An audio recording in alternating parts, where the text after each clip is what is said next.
자, 앞 시간에 이어서 이제 이 세액공제 부분을 더 좀 살펴볼 텐데요. 우리가 이제 실제 시험에서는 세액공제 쪽에서 이슈가 되는 문제들이 여기 특별세액공제 쪽에서 주로 많이 나와요. 특별세액공제.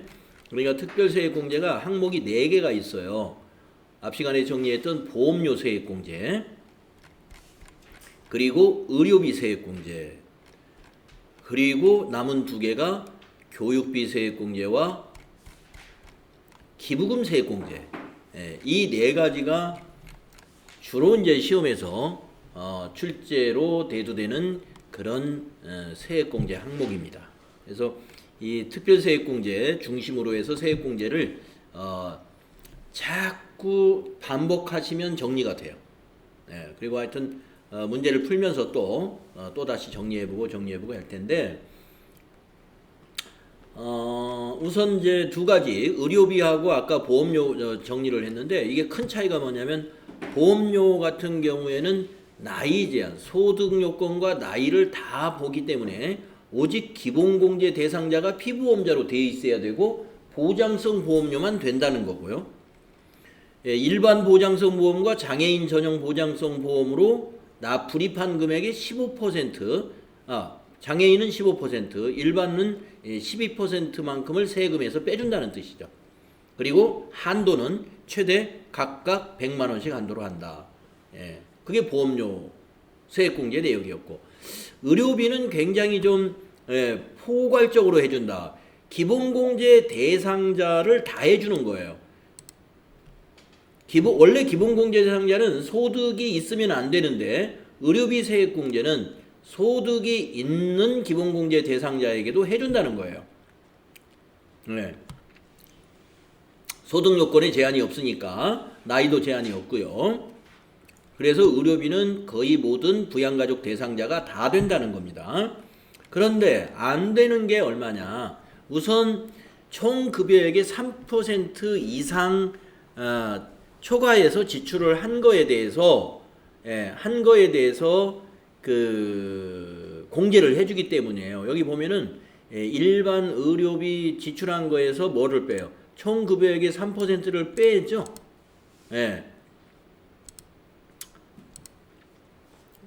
그 금액에서 작은 금액을 적용을 하기 때문에 거기에 해당이 되고, 그 다음에 의료비 중에서 인정받을 수 없는 것이 미용이나 성형을 위한 거, 건강 증진을 위한 거, 그 다음에 안경이나 콘택트 렌즈는 1인당 50만 원 한도, 그 다음에 실손보험으로 보험료를 지급받은 것은 의료비 지출에서 제외해야 된다는 거, 이 정도 알아두시면 됩니다. 자, 그럼 이제 교육비로 가보겠습니다. 앞에서 의료비하고 보험료가 전부 다 근로소득자만 되었죠. 이거 역시 대상은 근로소득자에게 해당이 됩니다. 그리고 기본공제 대상자만 해당이 됩니다. 기본공제 대상자. 그런데 기본공제 대상자 중에서 나이를 따지지 않아요. 소득만 봐요. 나이를 따지지 않으니까 25 먹은 대학생 자녀가 있으면 그 대학교의 수업료 교육비 세액공제 해준다는 뜻이에요. 우리가 기본공제 대상자가 25살이면은 말이죠. 자녀가 25세면 기본공제 대상자 인척공제 150만 원 안 해주죠. 나이가 걸리기 때문에. 그런데 교육비는 해줘요. 이게 그 말이에요. 나이 요건 제한 없음. 그럼 뭐예요? 소득은 본다는 거죠. 25 먹은 대학생이 있는데 그 학생이 아르바이트를 해가지고 소득이 있어요. 소득도 이제 한도가 있습니다. 예를 들어서 1년에 100만 원까지는 괜찮아요. 1년에 100만 원까지 소득 금액이 100만 원을 초과한 사람은 소득자로 보기 때문에, 아르바이트 해가지고 뭐 50만 원, 60만 원 내가 벌었다. 그거는 소득이 없는 걸로 봅니다. 나중에 이제 소득 금액에 대해서 그 부분이 정리된 게 어디 나올 겁니다. 자, 그 다음에 이제 교육비에서 특이한 것은 기본공제 대상자 중에서 나이 제한이 없음에도 불구하고 누구는 안 되냐면은 직계 존속의 교육비는 제외돼요. 직계 존속을 제외하는 게 교육비밖에 없습니다. 예. 직계 존속은 안 돼요. 예. 부모님이 늦게 공부를 하기 위해서 대학에 진학했다. 부모님이 늦게 고등학교에 진학을 했다. 해가지고 고등학교 1사분기 수업료 30만 원을 냈다. 그거 소득자의 돈으로 냈어도 안 해준다 이겁니다. 왜? 직계 존속이니까.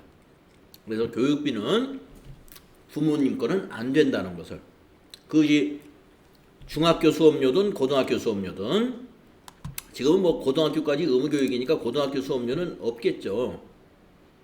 아직은 고등학교가 의무교육이 아닌가요? 네. 중학교까지는 의무교육. 네. 그래서 대학교, 부모님의 대학교 수업료 해당이 없다는 거 기억하시고요. 여기서 이제 교육비로 지출한 금액이 15%예요. 보통 아까 의료비도 얼마였어요? 의료비도 15%, 20%였죠? 예. 그래서 보통 공제 비율이 지출액의 15%가 보통입니다. 자, 그러면은 세액공제 대상이 되는 교육비가 어디에 해당되느냐 하면은 취학전 아동이면 아직 학교를 입학하지 않은 학생, 그 다음에 초등학생, 중학생, 고등학생 한 명당 300만 원까지. 예. 초중고는 수업료가 없으니까 한 명당 연 300만 원. 대학생은 한 명당 연 900만 원. 대학생은 한 명당 연 900만 원. 교육비 세액공제 대상 금액입니다. 이거는 900만 원을 세금에서 빼준다는 게 아니에요. 900만 원이 지출이 됐다 그러면 900만 원의 대상 금액의 얼마? 15%. 이게 지금 지출액을 말한 거예요. 교육비로 지출한 거의 한도. 그 다음에 본인하고 장애인 관련 교육비는 한도 없어요. 예. 본인을 위한 교육비라든가 장애인의 교육비라든가 하면은 한도 없이 지출한 금액의 15%를 어떻게 해준다? 세액으로 공제해준다. 세액에서 공제해준다. 자, 우선 더 자세히 보면요. 취학전 아동은 보육료, 학원비, 체육시설 수강료, 뭐 유치원비, 방과 후 수업료 이런 것이 다 포함된다는 거죠. 예. 취학전 아동은 학원비도 해줍니다. 급식비 같은 것도 해주고요. 예. 근데 이제 특별활동비하고 도서구입비하고 재료비는 제외한다. 뭐 이런 건 뺀다는 거죠. 자, 그런데 초, 중, 고등학생은 학원비가 해당이 안 돼요. 예. 초, 중, 고생을 볼까요? 교육비, 학교 급식비, 교과서 대금, 방과 후 학교 수강료. 예. 근데 뭐가 안 돼요? 책값하고 재료비는 안 되고. 국외교육비. 우리 자녀가 미국에서 학교를 다녀요. 그럼 미국의 그 학교에다가 수강료 송금해 줘야 되죠? 예. 교육비 국외에서 사용한 거 해줍니다.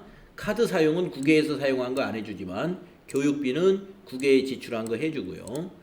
교복 구입비는 한 명당 한도가 있어요. 초등학생은 안 되고 중고등학생에 한해서 한 명당 50만 원 한도로 교복 교육비로 인정해 줍니다.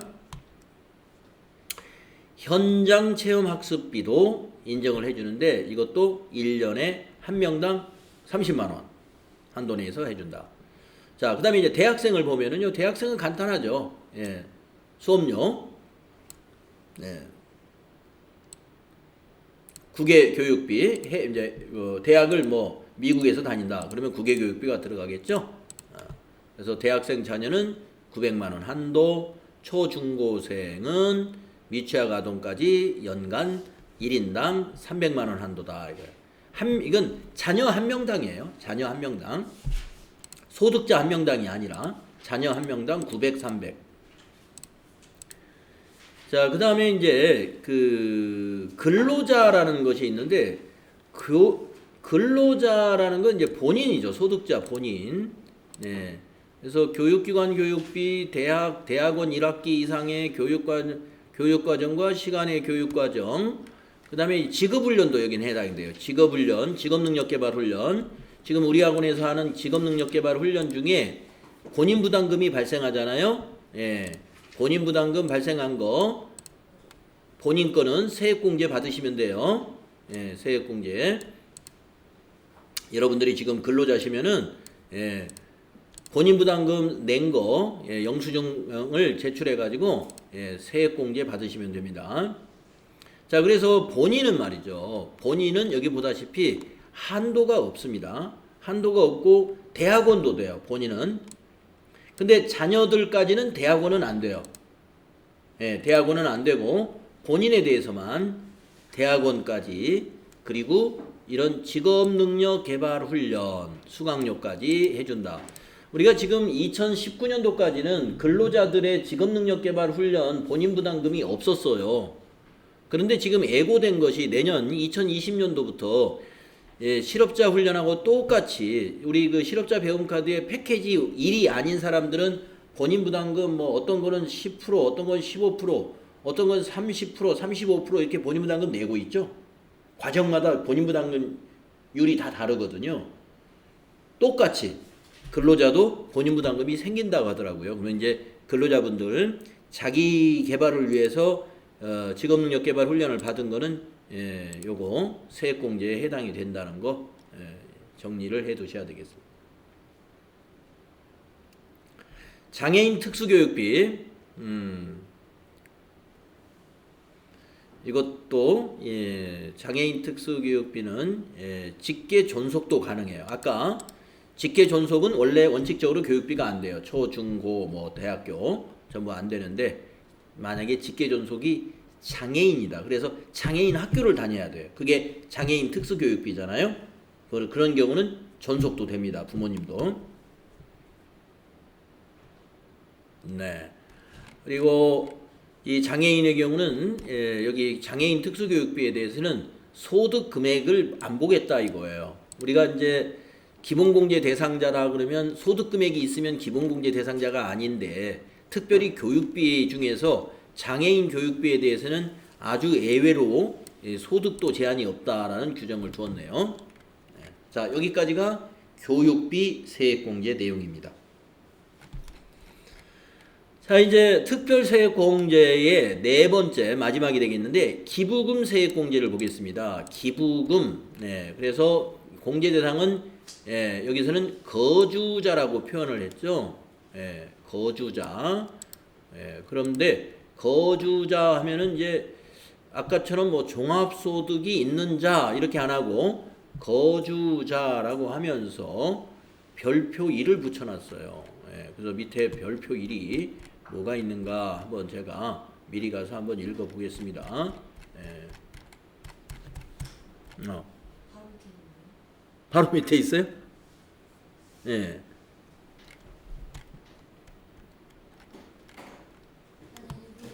위에. 아유, 여기 있네. 네. 자, 공제 대상의 거주자라는 것은 기본 공제 대상자, 나이 요건 제한이 없다. 네, 나이 요건 제한이 없으니까 아까 뭐하고 같아요? 교육비하고 같죠? 25 먹은 대학생이다. 그러면 기본 공제 대상자는 나이 때문에 안 되는데 기부금 세액 공제는 한다 이겁니다. 왜 해줄까요? 대학생이 소득이 없는 대학생인데 만약에 기부금을 냈어요. 교회, 자기가 다니는 교회에 기부금을 그 학생 이름으로, 그러면 누구 돈으로 냈을까요? 아버지나 어머니 소득자의 돈으로 세금을 기부를 했겠죠. 그래서 해주는 거예요.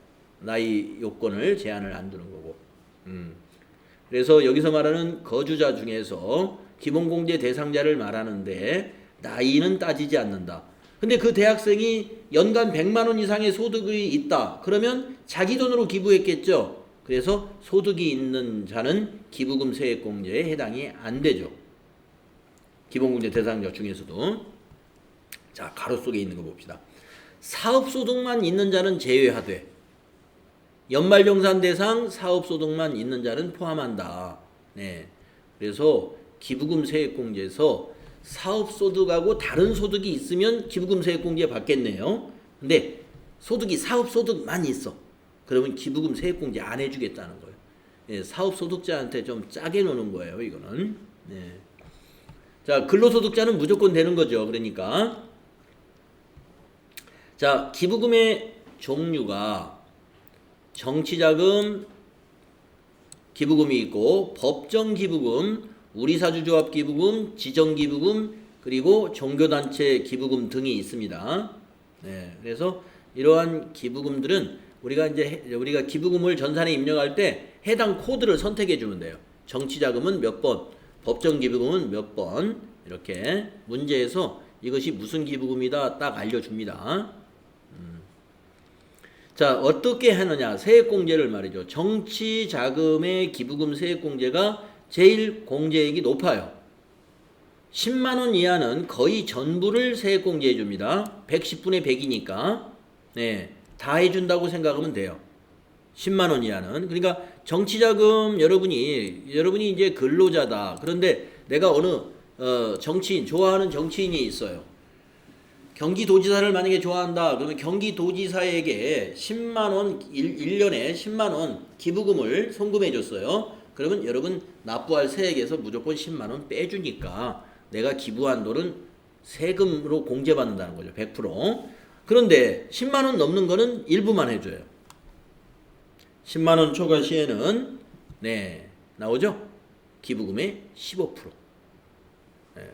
3천만 원 이하는 15%, 3천만 원 초과다. 그러면 아주 고액 기부를 했네. 그래서 조금 더 해줘요. 25%. 자, 나머지 법정 기부금 등을 포함해서 지정 기부금들, 종교단체까지 1,000만 원 이하의 기부를 했을 때는 기부한 금액의 15%를 세액공제해 주고요.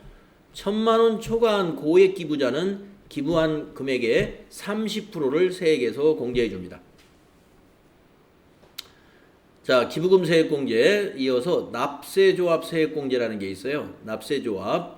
그래서 우리가 이제 5일장 같은데 이런데 노점 상인 분들 이런 분들은 납세조합을 형성해 가지고 원천 징수를 한다고 그랬죠. 예, 그때 납세조합에서 원천 징수한 세액의 10%만큼을 세액에서 또 공제해 줍니다.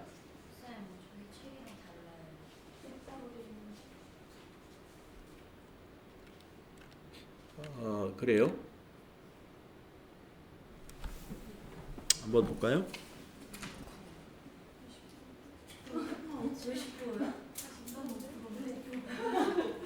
네? 네? 네? 응? 왜? 저희 5%인데 여기 10%래. 아, 요게 교재가 초판이 있고, 예, 초판이 있고, 1쇄, 2쇄. 예, 그러니까 이게 세법이 개정이 돼서 그래요. 예, 요게 개정된 겁니다. 예, 요게 개정된 거. 여러분 5%는 여기 10%로 고쳐 놓으세요. 그러니까 여러분 교재가 1쇄, 2쇄가 지금 섞여 있나 봐요. 예, 출판사에서 출고할 때 1쇄하고 2쇄가 지금 섞여서 출고가 되는 것 같아요. 제가 갖고 있는 PDF 파일이 2쇄입니다. 2쇄. 그러니까 세법 개정된 뒤에 다시 발행한 거예요. 전 3세인데요. 3쇄인데 몇 프로? 3세인데 5%. 3쇄에 5% 돼 있어요? 그러면 이게 또 바뀌었... 새로 어떻게 알아요? 뒤에 나와요. 뒤에. 응? 왜 1세? 6판 3세로 되어 있어요. 나도 3세. 3쇄로 돼 있어요? 네. 그러면은 내가 3세야. 자, 지금 여기 10%로 돼 있는 사람들이 5%예요? 10%로 돼 있는 사람들이 1쇄예요? 2세. 2쇄. 5%가 3세. 아, 그러면은 요거를 5%로 고쳐야 되겠네. 예. 예, 3쇄로. 예. 3쇄로 5%로. 납세조합 세액공제 5%. 예. 10%가 5%로 바뀌었네요. 예, 10%가 5%로.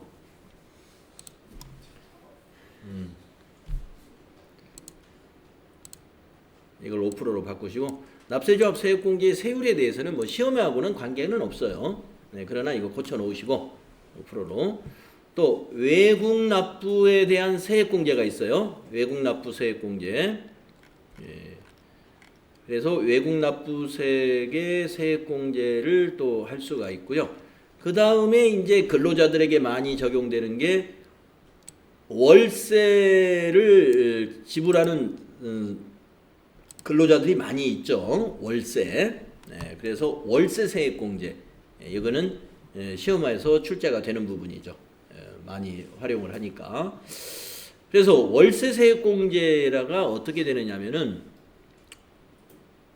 총 금액이 5,500만 원 이하인 그 경우에 총 금액이 5,500만 원 이하인 경우 또는 종합소득 금액이 4천만 원 초과자는 제외한다. 네, 그냥 이것만 알아주세요. 5,500만 원 이하는 12%, 월세 지급액의 12%를 세액공제해주고 총 금액이 5천만 원을 초과해서 7천만 원 이하인 경우 월세 지급액의 10%만큼을 세액공제해준다 이거죠. 그러면 만약에 월세 매달 50만 원 지급한다. 그러면 거기에 10%니까 한 달에 5만 원, 1년이면 세액공제 금액이 5만 원씩 50만 원에 60만 원 세액공제를 받겠네요. 그렇죠? 예. 적은 돈이 아니죠. 월세 지급액이 10%니까. 자, 그래서 한도가 있는데 월세 지급액의 한도는 연간 750만 원을 한도로 하겠다. 그러면 750만 원에 만약에 10%만 따지면 75만 원이죠. 그래서 월세 세액공제는 아마 한 최대 75만 원 내지 80만 원, 12%면 한 80만 원 정도 나올까요?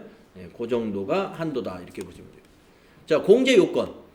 무주택 세대의 세대주. 그러니까 주택이 있는 사람이 월세 살면 세액공제 해당이 안 되겠죠. 뭐 우리가 결혼을 하지 않은 이제 그 청년들 같은 경우는 대부분 다 주택이 없는 경우에 해당이 되니까 무주택 세대의 세대주가 되겠죠. 그러니까 세대주가 되려면 어떻게 해야 돼요? 내 주소를 내가 지금 새 살고 있는 집으로 이 주민등록을 옮겨놔야 세대주가 되는 거죠. 부모님 밑에 들어가 있으면 월세 세액공제를 못 받는 거죠. 자, 그래서 괄호 있는 내용을 읽어보면은 세대주가 주택 관련 공제를 받지 않은 경우 세대원도 가능하다. 네. 자, 이 말은 무슨 말이냐 하면은 지금 내가 동생하고 같이 동생하고 같이 지금 월세를 살고 있어요. 그러면 세대주가 나야. 동생은 나의 동거인이에요.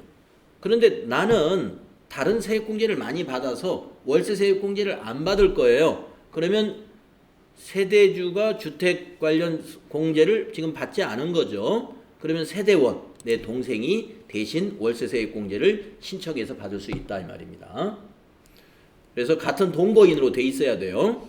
그 동생이. 그래서 무주택 세대의 세대주로서 근로소득자가 국민주택 규모의 주택을 임차해서 지급하는 월세액이에요. 그러니까 국민주택 규모 이상이면 25평이죠. 오피스텔 포함해서. 그러니까 뭐 30평짜리, 40평짜리 월세를 살면 이 월세 세액공제하고는 관계가 없는 것이죠. 25평 이하. 네, 그래서 월세 세액공제도 꽤 출제가 되는 부분입니다. 자, 그 다음에 세액공제 마지막을 보겠습니다. 특별세액공제. 네, 특별세액공제. 자, 근로소득이 있는 자의 특별세액공제라는 게 있는데요. 다음 1과 2 중에서 선택하도록 되어 있어요. 자, 아까 특별세액공제 여러분 4가지 기억나시나요? 보험료 특별세액공제, 의료비, 그 다음에 교육비, 그 다음에 기부금. 네. 자, 그런 특별세액공제를 받으려면 어떻게 해야 돼요? 거기에 관련된 자료를 다 제출해야 되죠. 물론 그 국세청 자료에서 다운받아 가지고 제출을 하면 됩니다. 또 국세청 자료에 없는 것은 추가적으로 자료를 추가해서 제출을 해야 돼요. 근데 귀찮아. 그런 자료가 없거나 그러면 자, 여기 보면은 특별세액공제 중 항목별 세액공제가 1번이에요. 항목별 세액공제라는 게 뭐냐면 아까 특별세액공제에 있었던 보험료, 의료비, 교육비, 기부금 세액공제 거기에다가 월세 세액공제 이런 것들 하고 2번 표준세액공제라는 게 있어요. 표준세액공제. 예. 표준세액공제는 13만 원으로 딱 금액을 그냥 정해놨어요. 13만 원. 그러면 자 내가 계산을 해보니까 세액공제가 이렇게 계산하니까 13만 원이 안 나와. 13만 원이. 그러면 다음 1과 2 중에서 선택하도록 하고 있어요. 에이 나는 표준세액공제만 받겠다. 네, 이거 다 무시해버리고요. 그래서 근로소득자의 경우에 특별세액공제를 적용받지 않고 표준세액공제를 적용받아가지고 세금 13만 원을 그냥 공제받는 방법. 이것이 표준세액공제입니다. 자, 그 다음에 근로소득이 없는 자 하면은 이제 사업소득 같은 이런 근로소득이 없는 종합과세 소득자를 말하는 거예요. 자, 기부금 세액공제하고. 근데 기부금 세액공제가 안 되는 사람이 있죠? 사업소득만 있는 사람은 또 기부금 세액공제 안 돼. 아무튼 기부금 세액공제에 해당되는 사람에다가 플러스 7만 원. 기부금 세액공제 플러스 7만 원을 뭐로 한다? 표준세액공제로 한다. 기부금이 없는 사람은 뭐예요? 7만 원만. 네, 7만 원만. 그래서 사업소득만 있는 사람들이 이러이러한 증빙이 없다 그러면 맨 나중에 산출세액에서 세액공제 해주는 게 7만 원은 누구나 다 해줘요. 예. 표준세액공제 적용해야 되니까. 그래서 근로자는 표준세액공제 13만 원, 근로자 외에 근로소득이 없는 자의 경우는 7만 원의 표준세액공제를 적용할 수 있다는 것입니다. 자, 여기까지가 뭐예요? 세액공제였습니다. 그래서 이제 세액공제를 딱 계산했더니 만약에 5천 원이 나왔다. 5천 원이. 네.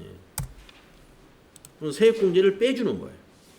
그래가지고 결정세액이 나와요. 그러면 결정세액은 5천 원? 3천 원이 되겠네요. 결정세액이 3천 원이 나온다. 이거예요.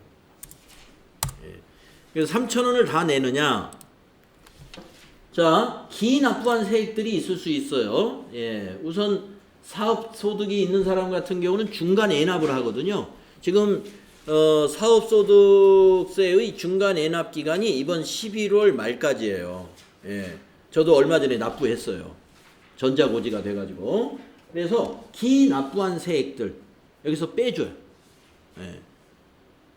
기납부한 세액 빼고서 만약에 기납부한 세액이 내가 2,000원을 기납부한 적이 있다. 예.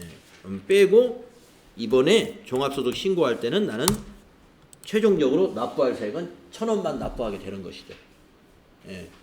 이렇게 종합소득의 납부세액이 결정되는 거예요. 자, 그래서 여기까지 내용이 이 납부세액을 산출하는 그 절차별로 그 공제사항들, 소득공제와 세액공제들을 지금 정리한 학습이었어요. 우리가 다음 시간에 하는 것은 우리가 지금 정리한 내용을 좀 문제를 좀 풀어보고요. 그 다음에 제4장에 종합소득세 신고하기가 나오는데 이 신고하기, 종합소득세 신고하기는 시험에서는 거의 출제가 안 됩니다. 예, 시험에서는 이게 빠져 있어요. 신고하기가. 그러니까 앞에 이미 산출세액까지 계산하는 법을 다 알았잖아요. 이건 이제 신고에 대한 실무예요. 무슨 양식에 뭐를 하고. 그런데 실무에서는 뭐가 나오냐면 종합소득세 신고가 나오는 게 아니라 연말정산하고 급여에 대한 원천징수가 나와요.